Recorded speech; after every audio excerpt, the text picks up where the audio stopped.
numbers. Ano yung mga to? Then the meaning, temperatures for the last 5 days in Venice. So, kompleto yung ating information. Okay?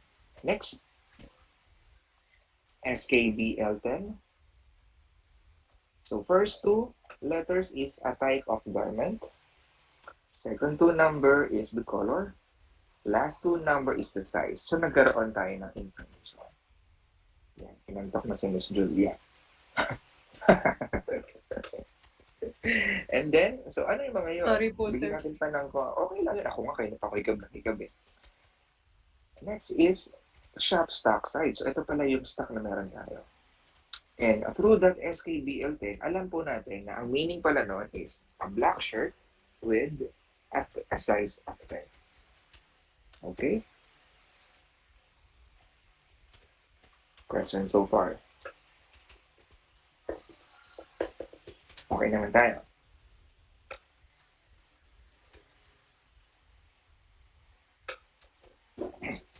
Now, let's dig into Python. So, nakapagbasa-basa ba or familiar ba kayo sa Python?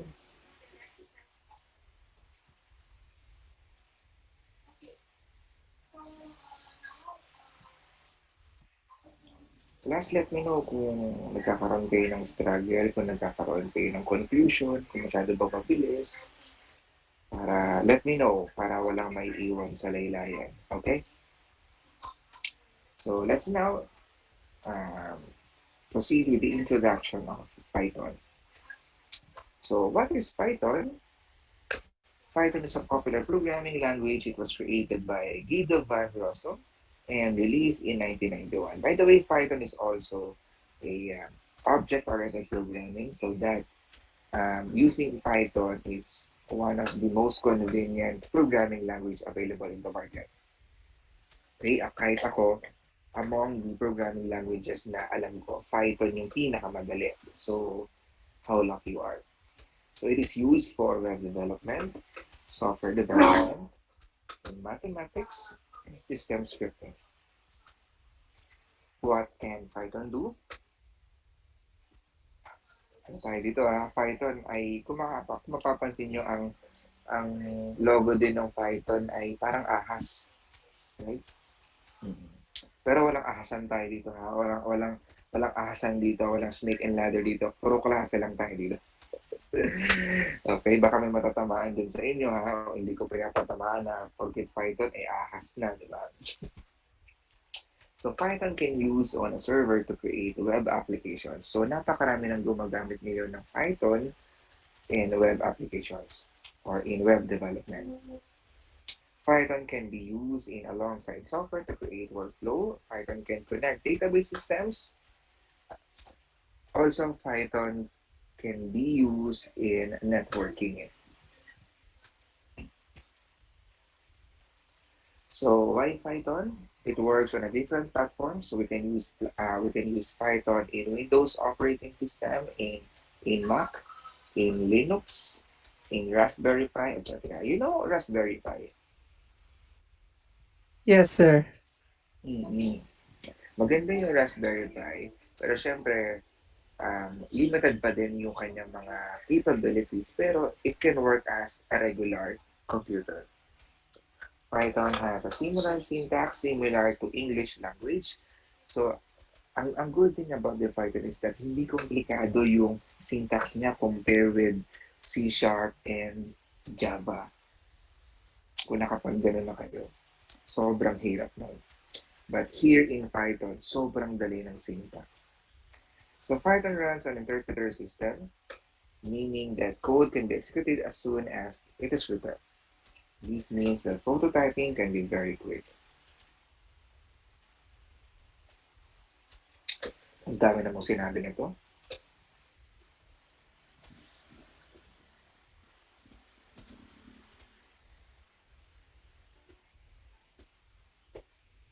Okay? Python designed for readability and some similarities to English language with influence from mathematics. So, dito parang nagamit na tayo ng English grammar dito. Hindi lang basta programming syntax. Python uses new lines to complete command as opposed to other programming language which uses often use semicolons or parentheses. Diba sa mga sa C language, sa C++, Java, para pagkaroon ng, para mag-end daw yung syntax per line, kailangan ng semicolon. Tapos very crucial pa yung semicolon na yun kasi may makaligtaan ka lang na isa doon sa program mo or sa may source code mo, hindi nagagana. Dito, spacing na lang. Hold on, class.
Alright, the next, Python relies on the indentation using white space to define the scope, such as the scope of the loops, function, and classes. So compare with the C language, C++, Java, gumagamit sila ng parentheses, right? So ibig sabihin, kung ano daw yung nasa loob ng parentheses, yun lang daw yung i-execute. So here in Python, hindi natin kailangan gumamit ng parentheses. Basta kung sino yung mga naka-indent doon sa mga specific statement natin, sila yung cover nun. So madali siya. This is very easy. Tignan nyo nga ako. As a simple print hello world, print lang yung sinabi. Nakapag-display na agad siya. Diba? While kung gagamit tayo ng bigat pala niya, gagamit tayo ng Java, system.out.print pa. Kung gagamit tayo ng C++, gagamit pa tayo ng cout, kung gagamit tayo ng C, diba? Gamit pa tayo ng printf.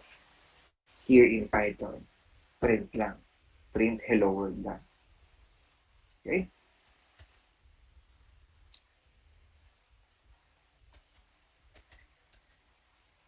So, hindi ko na kayo i-require na mag-download pa ng installer ng Python dahil meron naman tayong available na online compiler. Kasi yung iba sa inyo gumagamit lang ng um, mobile phones. So, para pwede rin sila makapag-compile. So, let's proceed with the proper syntax. The execution Python syntax, as we learned at the previous stage, Python syntax can be executed by writing directly in the command line or line. So, print hello world, it will display hello world. Print lang yung ating syntax to display text. By creating a Python file server, indentation. Indentation refers to the spaces of the beginning of the code line. Kagaya na sinabi ko sa inyo kanina, instead of using curly braces, curly braces, naka-indent na lang yung ating syntax so that the compiler will know kung hanggang saan lang ba yung gagawin niya for specific syntax. Okay? So for in this example, if 5 is greater than 2, indent lang tayo instead of using curly braces. So print 5 is greater than 2. So naka-indent lang siya. So indentation here is very important. Alright?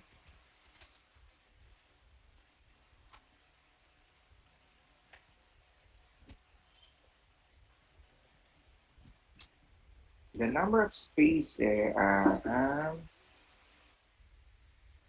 the number of spaces is up to you as a programmer. The most common use is 4, but it has to be at least 1. Okay, isa sa mga characteristic ng isang good programming skill is that, sorry, nagtasa ko rin pa. Kailangan organize yung inyong system. Organize yung inyong syntax or codings so that kung ipapasa ninyo yung inyong source code sa ibang developer, mabilis nilang mababasa yung inyong code. Okay, so sabi dito, we can use at least 4, but 1 indentation is a good practice na rin yan. But as long as makikita nyo lang yung magiging organized niya. Yeah. So still, kung dito sa may una, diba, nakita natin na isa lang yung indent niya. Pero dito sa pangalawa, dalawa na. Okay?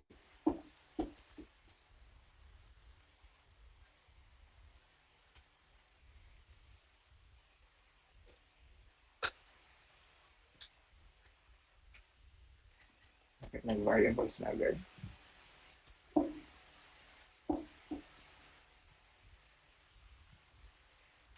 Alright, comments. Python has commenting capability for the purpose of code documentation. For you guys, what is the importance of comments for every programming language?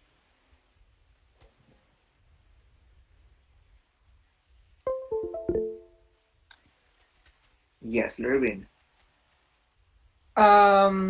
It will give an idea for another programmer, or it will give you an emphasis on that specific line if somehow or if something goes wrong with that specific line, or it will give you a little bit of summary on that what does that line do. Correct. Ayun, Correct. sir. Okay. Guidance or explanation sabi ni Kara. Yes, very good. So, at least nagkakaroon tayo ng guide kung ano ba yung gagawin ng certain block of code. Okay? So, kung kayo, one of the good practices in programming is that as much as possible, meron kayong comments. Para at least, kung babalikan ninyo yung mga X nyo, yung mga iba ninyong na encode, alam nyo kung ano yung gagawin na to. Question so far? So what we use in displaying text? Anong command po yun? Print. Very good. Ang pati ng ilong ko, naiinis ako.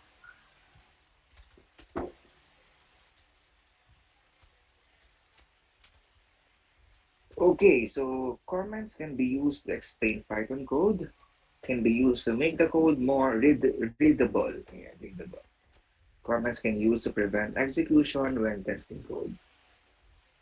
So yung comments natin dito ay hindi binabasa ng compiler. So it's a typical comments lang talaga na pwede natin ilagay.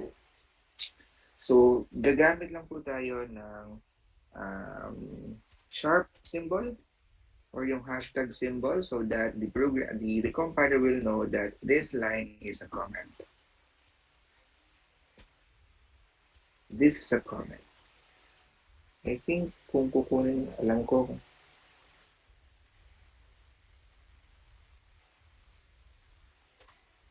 Huwag na nga.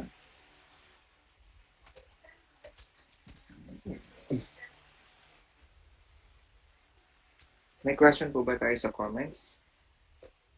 Madali lang yung Python. Dali lang, no? Sana ganito lahat ang example. Alright? A comment does not have to be text that explain the code. It can also be used to prevent Python from executing code. Ayan, so minsan nilagay niya, in-intend niya na after the syntax niya nilagay yung comment so that wala na mababasa after this.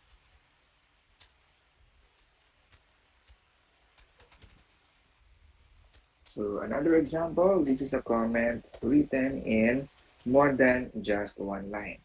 So syempre, hindi naman pwedeng isang may pagkakataon na hindi naman, may pagkakataon na hindi lang single line yung ating nagiging possible comments. So as long as na merong sharp symbol before the line, it will read as a comment. So take note of that.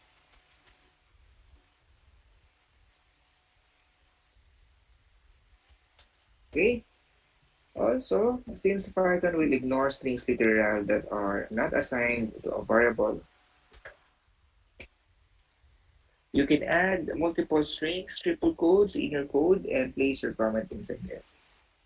So, pwede rin siyang gamitin as a comment. Galing, no? I hope na ano to, maging interesting para sa inyo ang Python kasi sobrang dali ng Python. In terms of syntax, hindi siya masukal.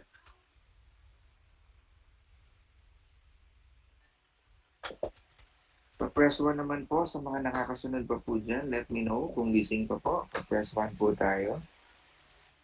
Press 1 po sa mga nakakasunod pa. Press 2 sa mga naiiwan sa laylayan.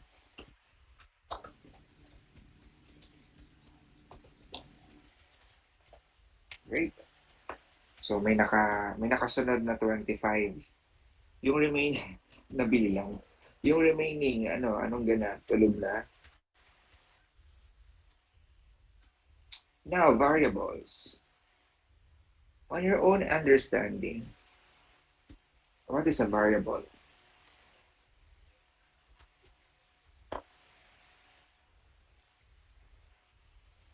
Yes, Julia.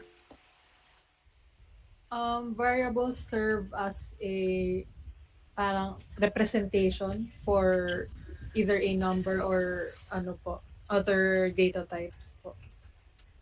Very good. Okay, so sabi dito, variables are the containers for storing data values. Ibig sabihin, for a certain variable, it will serve as the representation kagaya ng sinabi ni Julia. On which, kapag kinol natin yung specific variable, kung ano yung value na inassign natin sa kanya, magiging, yun yung i-execute. Okay? Creating variables in Python has no command for declaring variables. Okay, a variable is created the moment you first assign the value. Grabe oh, ang laki ng difference with the other programming language. Sabi daw, in Python, basta lang tayo maglalagay ng what do you call this, ng value. Unlike with the other programming languages, kailangan pa natin silang i-declare kung sila ba ay integer, sila ba ay string, sila ba ay float, character, di ba? Nakakasunod ba yung sinasabi ko? So, x is equals to 5, automatic binasa na as a number. Y is equals to dyan, as long as na meron tayong double quotation, babasahin siya as string. Okay, so print x, print y. So we have 5 and we have dyan. Madali lang. Dali lang, no? Yun, dali lang. Let me know kung maiiwan, ha? So, meron naman kayong background sa programming, di ba? So, I know very easy na lang sa inyo.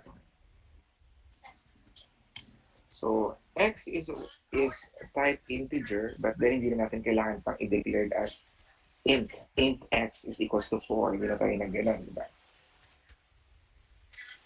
Casting, if you want to specify the data type of a variable, this can be done with casting. I don't know kung mas magiging madali ba sa inyo ito kapag isusulat na pa ng ganito. What do you think? Kailangan pa ba or hindi na? Maganda po siya, sir, in terms of if we want to convert something. Yep. Especially kung ang gusto mo value is float. Tingnan nyo, sa may integer natin, 3 lang yung in-display. While, kapag float naman, dineclare natin yung float, it will give us a decimal places. Okay?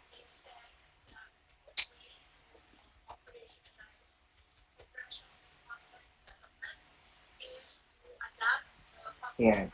For us to be able to get what is the data type of a certain variable, pwede nating gamitin yung command na type. Okay? So, print type X. Ibig sabihin, ano pong klase ang X natin dito? And then, ang return value niya, kung ano yung manggagaling dito. Alright? So, X is, anong klase siya ng class? Is an integer. John is a string. So, magagamit natin itong command na type kung gusto natin malaman kung anong klaseng data type yung isang variable. Okay? Any questions? And so far, single or double quote? Ito minsan nagkakaroon ng confusion between the single quotation and double quotation in uh, in a data type. Okay? Kapag ang ginamit natin na ito, text kasi yung ginamit niya. So, X is equals to double quote John. Double quotes are the same as the single quotes. Okay? So, unlike with the other programming language, kapag single quote yung ginamit natin, ito ay equivalent to what data type? Characters po. Character po. Character. Very good. Yan. Car. Namin nagsabi. Character. Very good. Orly and Christian. Ay, no, isa pa nagsabi.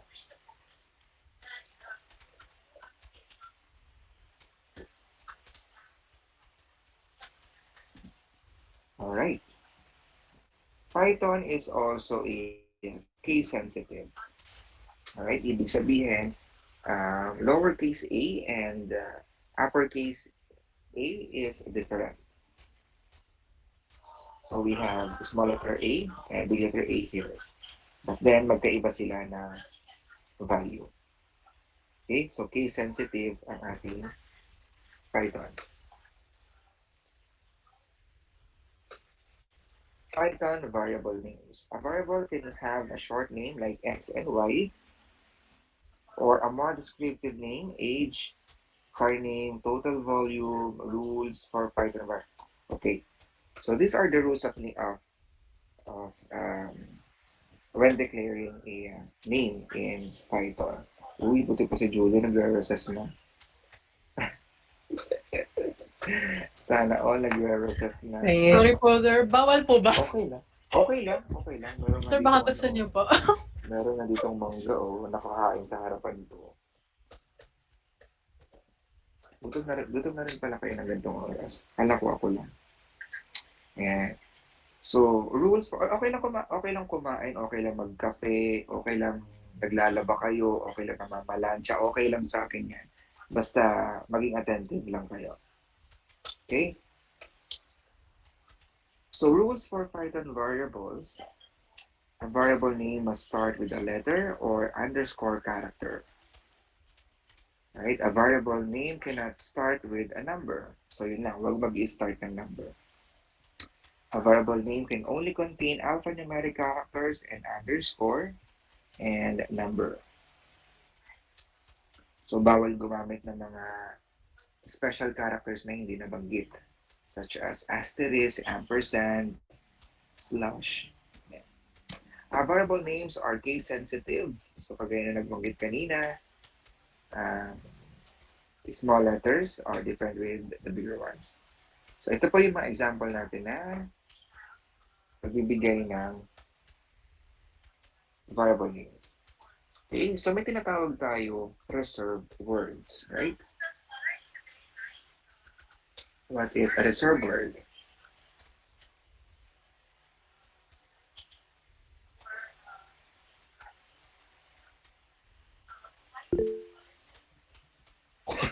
Gikab. What is a reserved word?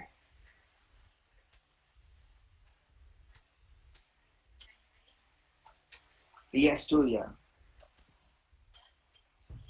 A reserved word po, it's a word that cannot be used anymore as either a variable or an identifier po when it comes sa programming. Kasi siya ay nasa library na itself na compiler. So, words po may certain, basahin natin yung mga comments po sa ating live. So, sabi ni Ian, words po na may certain function that cannot be used as identifiers. Yes. Sabi ni Christian Allen, shoutout sa iyo, Christian, cannot be used as an identifier. Yes, very good. So, ito po yung mga reserved word natin na ginagamit ng library natin. Ito yung mga if, else, name, mga ganyan.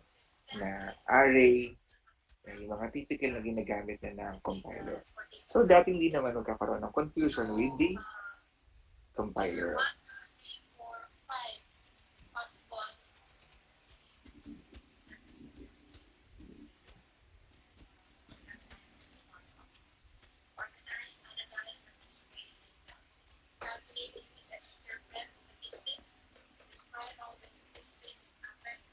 Camel case, each word except the first start.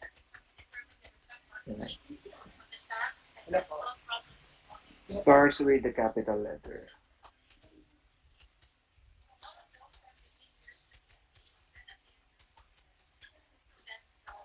Each word except the first starts with a capital letter. Yan. So, kung gusto niyo na magdikit-dikit lang din para syempre kailangan yung variable din niyo should be ano ba, informative. Hindi lang siya basta X, hindi lang basta Y, hindi lang basta Q. Alright? So, you can use, pwede nyo lakihan yung mga first letter so that malaman ninyo. Parang hashtag lang yan.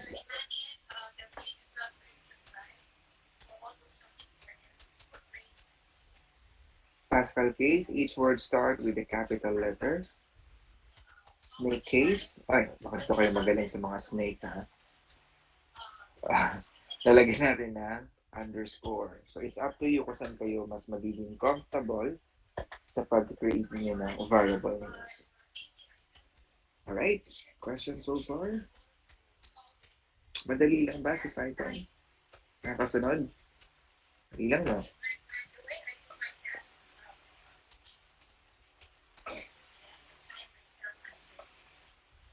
Python variables assign multiple values. Ayan. Here in Python, pwede tayong mag-declare ng iba't ng values at the same time. Okay, so for example, ayan, so meron tayong variable x, y, and z, and they're equal to orange, banana, and cherry. As long as lalagyan natin siya ng comma to separate values. And of course, since this is a string, we should use double quotations. Okay? So, si orange ay para kay X, si banana ay para kay Y, si cherry ay para kay Z. So, that kapag i-call natin tong mga to, yung mga yan, sila yung i-display. This is not a list, ha? Hindi yan list. Ano lang to, example lang din siya on how we assign value for specific variables.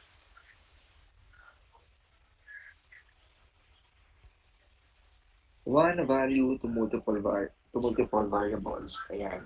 Kung kanina, inassign natin yung mga values one by one, pwede rin daw tayo mag-assign ng value sa iisang variable name. Okay? So, in this example, si x ay equals to y na siyang equals din kay z. And all of them are equivalent to value orange. Kaya po, pag display si X, Y, and Z, lahat sila ay orange. Dali lang, no? Dali lang yan.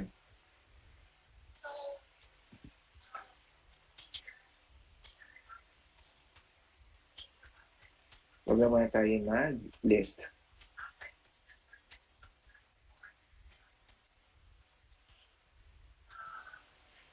Output variables, so ginagawa naman natin ito kanina, we just have to use the function print to display the value of a certain variables. Ito. We have here a concatenated uh, output. Okay? So meron tayong value for x, may value tayo for y, may value tayo for z. And then, we have to print x, y, and z to concatenate all of these variables. Siguro dahil dito sa may spaces na to, kaya nagkaroon ng spaces between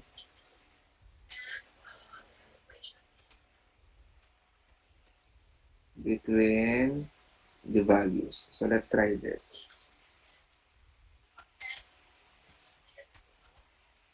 Meron pa din, ha? Interesting. Kasi sa C++, kapag di tayo nag-provide ng space, wala rin siyang space. Diba?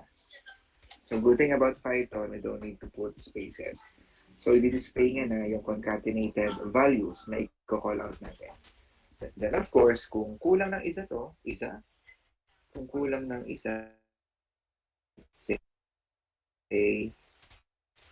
ang i-call out lang natin ay x and z. So sila lang yung i-run. Sorry.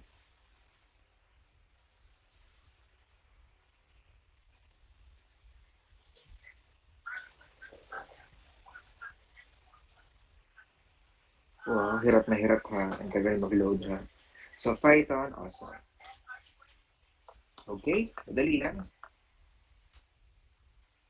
Plus 1 po tayo. Sa mga nakakasunod pa, baka nahihiya lang mag-resend.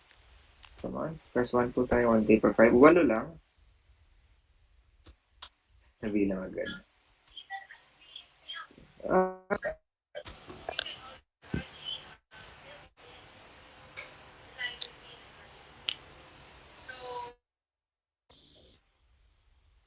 Can you hear me?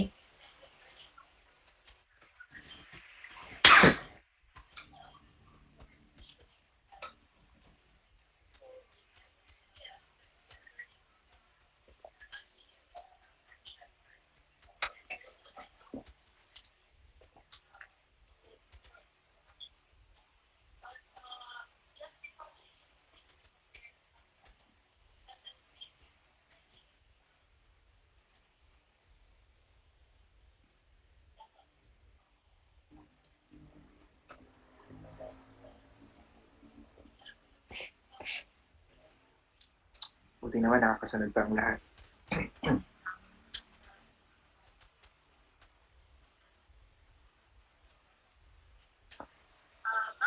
Global variables. Huwag na tayo mag-advance.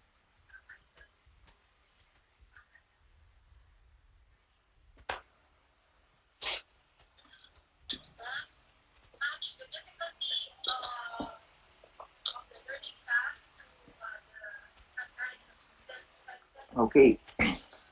Python data types.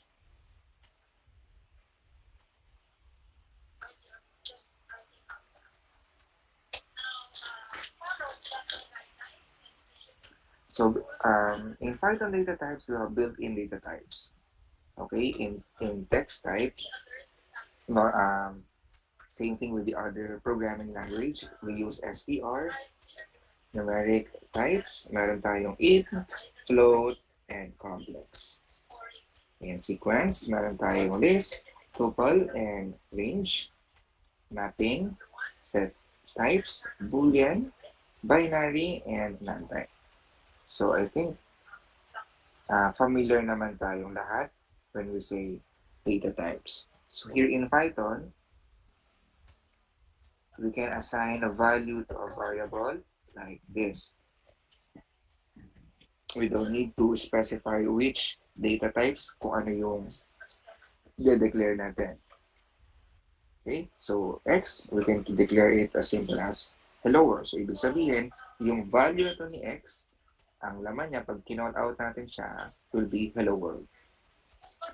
We can use x also as an integer. So, naglagay lang tayo ng 20. And that's int.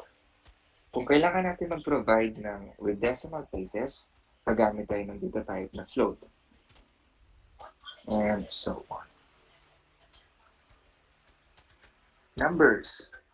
There are three numeric types in Python, which is nabanggit natin kanina. So class, alam po ang difference ng simple integer sa float, ha?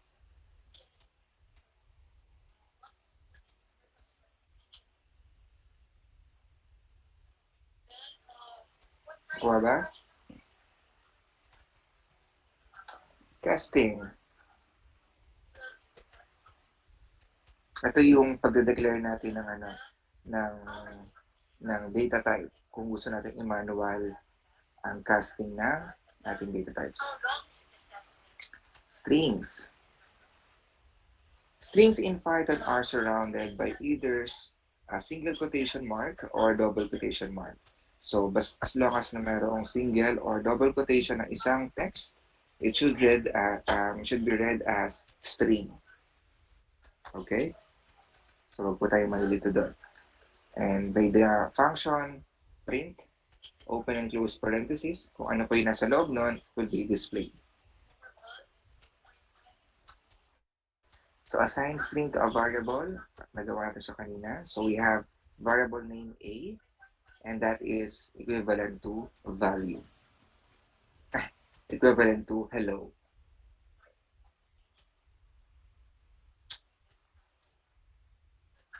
Slicing.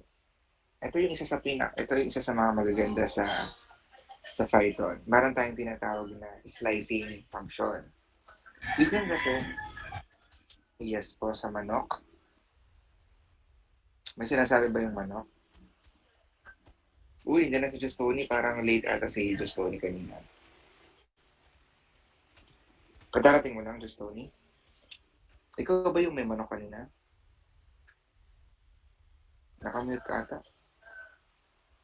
Yung manok po ng kapitbahay, sir, at medyo na-late din po ako kanina. Oo nga. Nakakaantok yung tunog ng manok, no?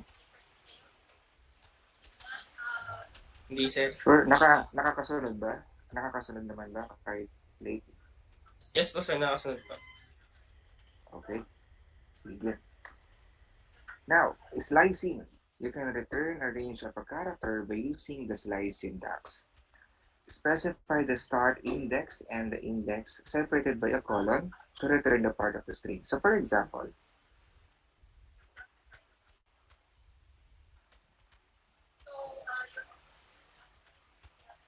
so we have here a variable b na may value na hello world. And then, sabi natin, i-slicein daw natin kung ano lang yung gusto nating i-display ng ating print function. Okay? So still, we're going to use the print function followed by the variable name, which is b. And then, ito na po yung paghahati natin. So mag-i-start tayo from index number 2 to number 5. Now, in indexing in programming language, what number ang una niyong binabasa? 0. 0. Yes, 0. So let's start H as index address 0. Okay? So, ito ay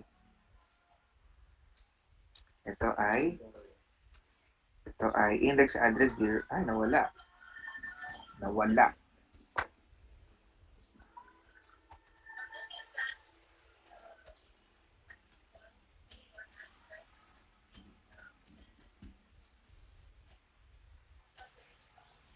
Okay. So, basahin natin, yung H natin ay index address 0, yung E ay index address 1, and then L is the index address 3. Kaya kung mapapansin niyo dito sa may output natin, nag-start tayo from L, nagtapos tayo ng O.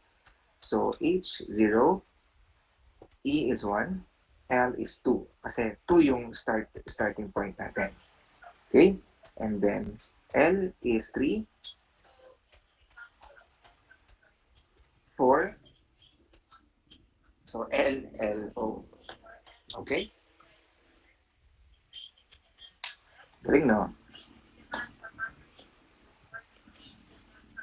Questions po sa slicing? Bali, yung question lang, sir, yun dun po sa last, sa 5. Mm-hmm. 4, 5. So, meaning, sir, since alam naman natin the index 5 is comma, Yung right? colon. Ay, yung Tapos, minus 1 palagi, sir, no? Yep. Gets the character from position to position. So, 5 is not included. So, hanggang doon siya matatapos. Okay po. Ay, nasabi pala dito. Yan. So, slice from the start. Kung mapapansin nyo dito, get the character from the start to position 5 not included. Here, kung mapapansin nyo dito, sa may binigay natin, walang number before the colon. Before the colon, right? So, ibig sabihin, automatic, mag-i-start siya from 0. Okay? And then, tinapos lang natin siya into index address 4. Kasi yung 5 is hindi kasama. Kaya naman, from index address 0, which is H yun, H-E-L-L-O, sila po yung pasok from index address 0 to 4. Okay? Class, para hindi kayo malito, kaya hindi natin sinasama yung last index part kasi nag-start na tayo sa 0. So, magiging 6 yan. 0, 1, 2, 3, 4, 5. So, 6 yun, di ba? So, yung last index, hindi natin isasama. Okay? Confused ba, Lerwin? Hindi naman po, sir. Kasi umikot-ikot yung kilay mo eh. Baka confused ka. Naalala ko lang din po kasi bigla. Yung, sino? Yan, sir. Kasi, na-try ko na din po siya dati. Tapos, ayun. Naalala ko lang po.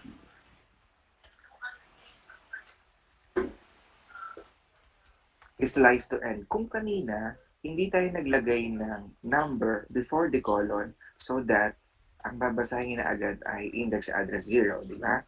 So dito naman, kung end naman, ibig sabihin, kung saan tayo magsisimula, tingnan nga dito kung saan tayo magsisimula, and then colon, automatic, kung nag-leave tayo dito, hindi tayo nag-declare ng value, babasahin na hanggang dulo ng index. So now, mag-start tayo at index address 2. So 0, 1, 2. So mag-start tayo from L. L, L, O. Tapos hanggang world na. Okay?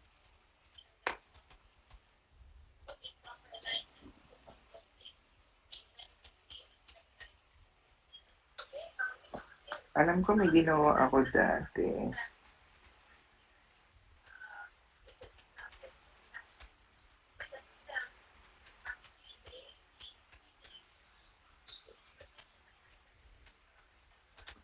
I don't know kung gumagana dito to.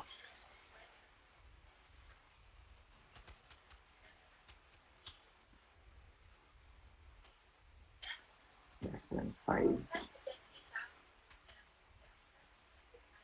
So 0.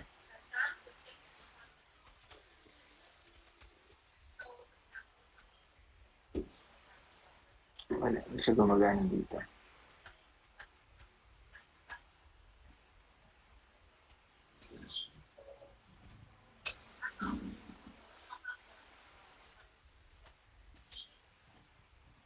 Gusto niya backward. Okay? Class, hindi ko rin, tawag nito. Mag-disclaimer lang ako ha. Okay? For every programmer, lahat tayo nagkakamali. Okay? May pagkakataon na hindi ko rin mapaparan agad yung isang system or yung isang example, and bear with me. Okay? So, sa dami ng tinuturo kong programming language, I am teaching Turbo C, C++, Java, HTML, and Python at the same time. So, please bear with me kung mapagsasama-sama ko yung mga syntax. Okay? May pagkakataon kasi na kagaya nung nakaraan, C in ako ng C in sa may turbo, sa may C language yung nakaraan. Pinorek na ako ng bata, Sir, printf po. Ay, oo nga. Sorry. Modifying strings, we can modify the value strings ng isang um, variable by using command upper open and close parenthesis. Okay? Here in this example, makikita po ninyo na yung ating value po ng variable A ay hello world. And then, nung kinas po natin si print, nung tinawag po natin si A, gumamit pa po tayo ng that upper open and close parenthesis so that i-convert niya yung value text ng A natin into uppercase lahat. Right? So kung mabaguhin natin ito into lower, so lahat sila ay in lowercase. So maraming function. Class, hindi ko kayo i-oblige na makabisado lahat ng functions meron dito sa C++ kasi maloloka talaga kayo. Hindi na makakabisado yan. What I want you to get here is the idea na feasible pala yung ganito. Then bahala na kayong mag-research kung ano yung correct syntax for specific function. Okay? Kasi hindi ko rin talaga sila makakabisado. Concatenate strings. Yan. Ito yung ginawa natin kanina. Alright? Pinagsama daw po natin yung value ni A, which is may value siya na hello hello string. Si B ay may world. Buti pa si B may world, no? Sana all. Tapos, si C is equivalent to concatenation of A and B. So, gumamit lang tayo ng arithmetic operation, plus a symbol so that si A at B ay pagsasamahin in a single execution. Okay? Ang lungkot pag wala tayong tunog, no? Ayan. Kung mapapansin nyo kanina dito, si Hello World, pinagsama. Concatenate. Pero wala siyang nakitang spaces. Diba? Pero kanina may naging example tayo, kinall out lang si A, B, and C. Pero nagkaroon ng spaces. So medyo may tricky part dito. But since dito, gumamit kasi tayo ng arithmetic operation na plus symbol so that pagsasamahin talaga si A at B. Okay? So, in order for us to have at least spaces, meron ditong binigay na example. A plus, double quote, and then space, plus B. So that, hindi na magkadikit yung hello at world. Alright? So, pwede natin nga itong lagyan ng, let's say, comma na lang.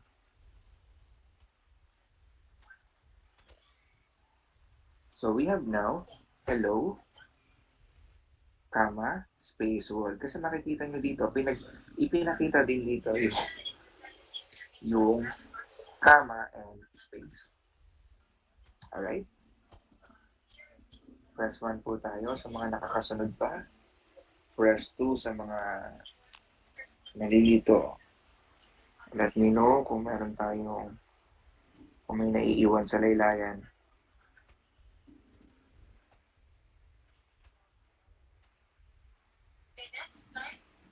All goods. Proceed tayo. Format strings. But we can combine As we learn in Python, ayan, kung kanina pinagsama natin or kinoncatenate daw natin yung two different variables. But take note na yung two different variables na yon are same data type. Okay? Si variable A and B natin kanina are both strings. Okay? Ngayon, ang rule ni Python is that we cannot combine strings and number like this. So sa example natin kanina, hindi daw po natin pwedeng gamitin ang plus sign symbol in concatenating string data type and integer data type. Okay? Clear ba yun?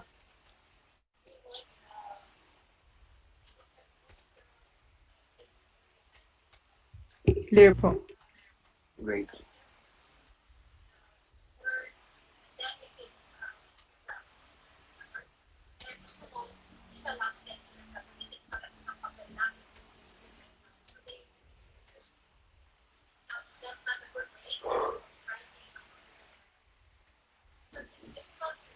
Parang gusto ko ng banana cue o kaya ng kamote cue o kaya ng turon. Sarap no? Tapos gulaman. Sarap no? Luto. Kaya may ganun dito.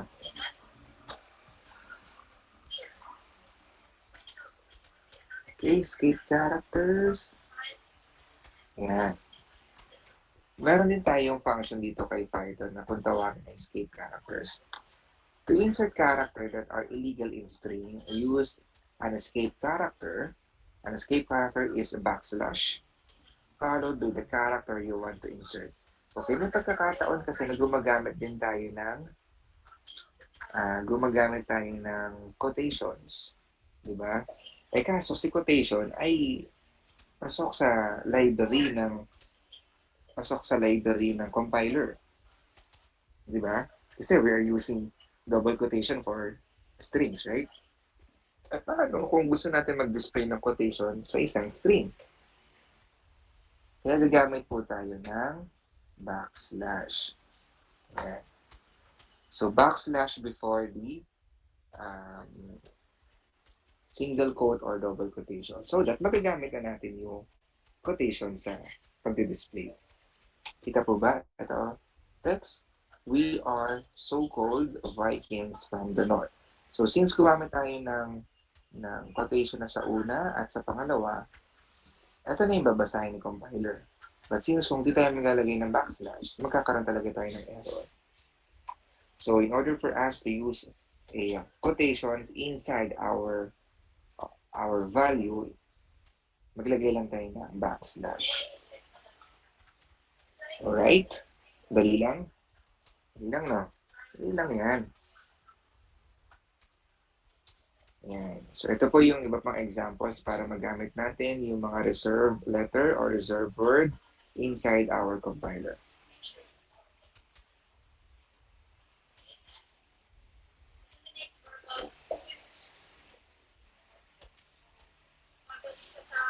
String methods. Kanina, ito yung ginamit natin kanina parang somehow doon sa may pagtatranslate ng small letters into uppercase. So, marami yan. Hindi ko na kailangan kabisaduhin. Okay? So, meron tayong capitalize, case fold, kung mapapansin, dito rin kanina si lower, dito rin, of course, si upper. Yan.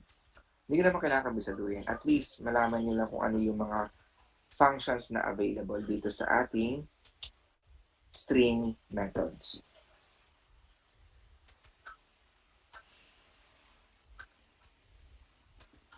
We have find, searches the string for specified value, return the position where it was found. So siguro babasahin dito kung anong index number nakita yung certain word na pinapahanap natin.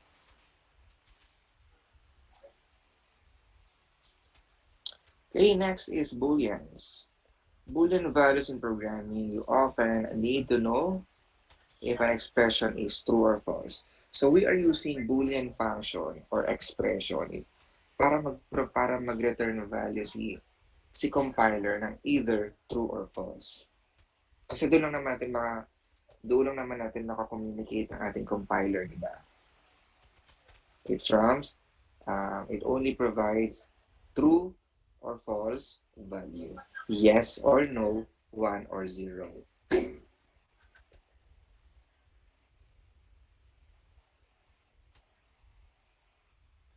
Example, is it 10 is greater than 9?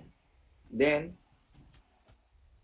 the compiler will provide a Boolean answer true. Kasi nga naman, 10 is greater than 9, right? Is it 10 is equal 9? So it is false because we are trying to validate if 10 is equivalent to 9. So this is false. And also 10 is not less than 9, of course. So false ang return value. Okay po ba tayo? Question so far? Okay. So, kung wala ng questions, then I'll give you your activity as soon as I got back my internet connection kasi nasa bahay yung aking mga activities. Alright? But then, kung meron kayong further questions, clarifications, or any concerns, you can message me on my Facebook account. Alright? But this is hanggang dito lang din muna tayo kasi baka maubos natin ito. Wala tayong i-discuss sa masusunod pang mga linggo. Sobrang dali ng Python, kaya natin ito discuss talaga. But then, meron akong timeline na sinusundan. Hanggang dito muna tayo. Okay? Any questions? Any comments? Any clarifications? Oo, saka kapag diniscuss ko to lahat, makakalimutin ito agad. Diba? Ang hirap pa yung pagsabay-sabay ng mga programming languages. Parang may Java rin kayo, di ba? May OOP kayo, di ba? Maghahalo-halo rin yung mga syntax kaya na nangyayari sa akin. Okay? So, let's call it a day kung wala ng questions. Thank you so much for attending our meeting this afternoon. I'll be uploading your activity once I got back my internet connection. And pakisagutan lang. Ang kailangan ko class sa ating activity is that deadline, kaya naman na siguro ng until Sunday na ito para ma-record ko agad. Sunday, 11:59 ng gabi. Okay? So what I need in our activity is that mag-a-attach ako doon ng question or ng problem and then you can download it. Ang kailangan ko po is yung source code. I-copy and paste na po yung source code na ginamit ninyo. Okay, yung source code na ginamit ninyo. At sa baba nun is yung screenshot of your running program. Nakuha ba? Sir, paulit po. Below the problem question, ika-copy and paste nyo po ang source code ninyo, yung codes itself. I-copy and paste nyo doon so that pwede ko siyang i-copy at i-run sa akin. Alright? Below your source code is the screenshot of your running system. For example, ganito. Ito, kukopihin nyo to. Ipipaste nyo doon sa may question. Alright? And then, i-screenshot nyo po yung running system. Ibig sabihin, ito po, yung source code ninyo, at ito yung running program. Okay? Gets po ba?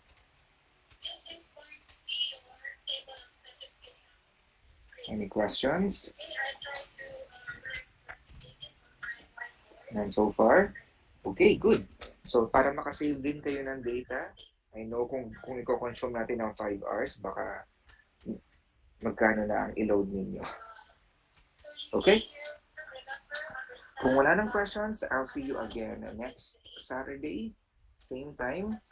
And let's check your activities na i-upload ko soon. Okay? So again, thank you so much for attending our meeting this afternoon. Enjoy your day. Enjoy your weekend. Magpahinga, mag-relax din kahit pa paano. At tawag ito, mag-regenerate kayo para sa another week. Okay, so bibigay ko na yung remaining time natin para makapagpahinga rin kayo. Okay? Okay po, sa mga naririto. Ayan. You're Thank you always po, welcome. sir. Thank you po, sir. Always welcome. Thank you so much, sir. sir. Thank you, sir. Mhm. Salamat po, sir. Okay. Have a good time.